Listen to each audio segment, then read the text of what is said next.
Almost a year ago, I bought a 2011 Mazda CX-7 with a blown engine for $600. A few months later, after an engine swap, electrical issues, coolant leak, and a lot of patience, I was able to sell the car for $5,400. That sounds like I was able to do a decent amount of profit, but in reality, this project felt a little bit more of a gamble than I expected. I'm JP, and this is Driving Production.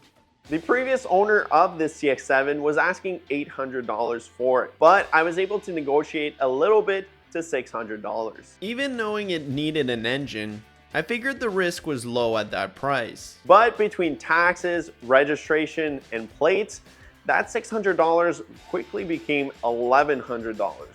And that's even before I started working on the CX-7.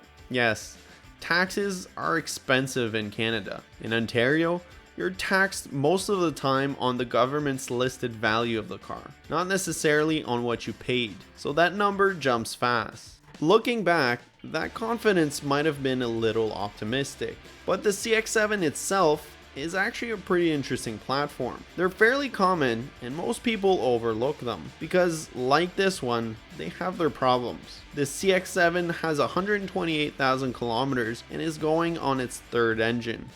A cool thing about the CX-7 that a lot of people don't realize is how much they share with the Mazda Speed 3 and Speed 6. Since I already have a Mazda Speed 3, this was a great opportunity to learn more about the platform. They have the same engine, similar layout, plus it gave me a chance to learn more about these cars without risking my own build. Or at least that was the plan. After buying it, the CX-7 just sat. I went to the track, built this garage, fixed our daily work, life, and everything else that gets in the way of a project car. And honestly, seeing it sit unfinished for months was harder than I expected. Not because the car sitting there was expensive, but having something sit for so long just takes up a lot of mental space. A bit like this Mazda Speed project. Just getting it done eventually became part of the motivation. When I first got the CX-7, I did a compression test on the engine. 75, 25, 0, and 100 PSI. Those are pretty bad numbers, but it still ran and the engine wasn't even knocking. It was leaking a lot of coolant and had clearly overheated, so my guess is a head gasket failure. I'm actually excited to tear that engine down later and see exactly what went wrong, because it might still be rebuildable. But for this project, it made more sense time-wise to just replace it instead of rebuilding it. So I was able to find a used Mazda Speed 3 engine like this one for $2,000 in a JDM shop in Montreal, which is about a 2-hour drive each way. So before buying it, I checked the compression, which came out to 180 across all cylinders. That's exactly where you want the Mazda Speed engines to be. The speeds come from the factory with a slightly larger turbo than the CX-7, so it was technically an upgrade at the same time. As a bonus, it came with a Mazda Speed manual transmission, which means I now somehow own 3 Mazda Speed transmissions. At that point, the project stopped feeling like an idea, but more like something I was gonna do. The engine was in the shop, and there was no turning back now. So out with the old and in with the new.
Once the engine was finally in and running, that's when the real challenges started.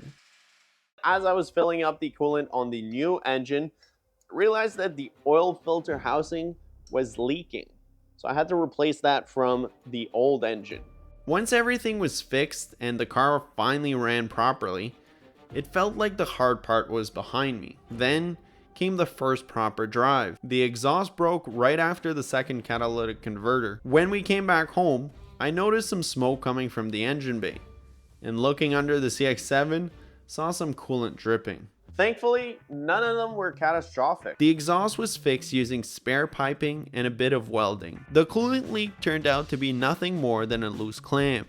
Same story with the airbag light. A basic scanner won't read airbag codes, so I ordered one that could. That led me to the driver's side impact sensor, and then to the real culprit, a mouse nest tucked away with wiring that had been chewed through. That also explains why the cabin air filter was completely clogged up with mouse droppings. Both of those issues could have gone much worse. Cooling and electrical diagnostic can easily eat up hours, sometimes days, but I got lucky. I found both problems quickly and without spending anything but my time. Still, moments like these could have gone really differently. It's not always the big jobs that wear you down. It's when the small problems stack up right when you think you're finally done. So here's the real breakdown. I paid $600 for the car. Plates, registration, taxes came up to $438. The engine was $2,000. Transmission fluid, transfer case fluid, coolant, engine oil, filters, all that stuff came about to $350. The car sat for so long that it needed a new battery, which was $180.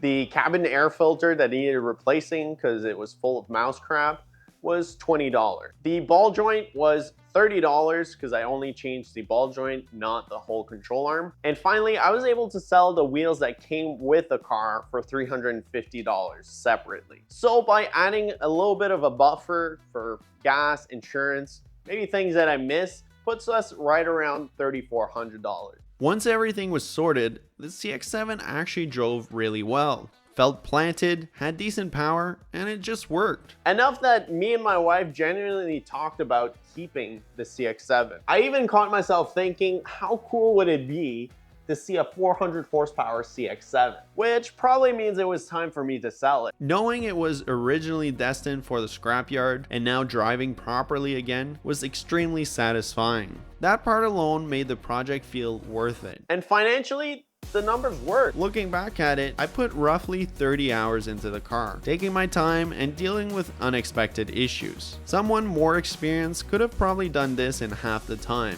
if not less.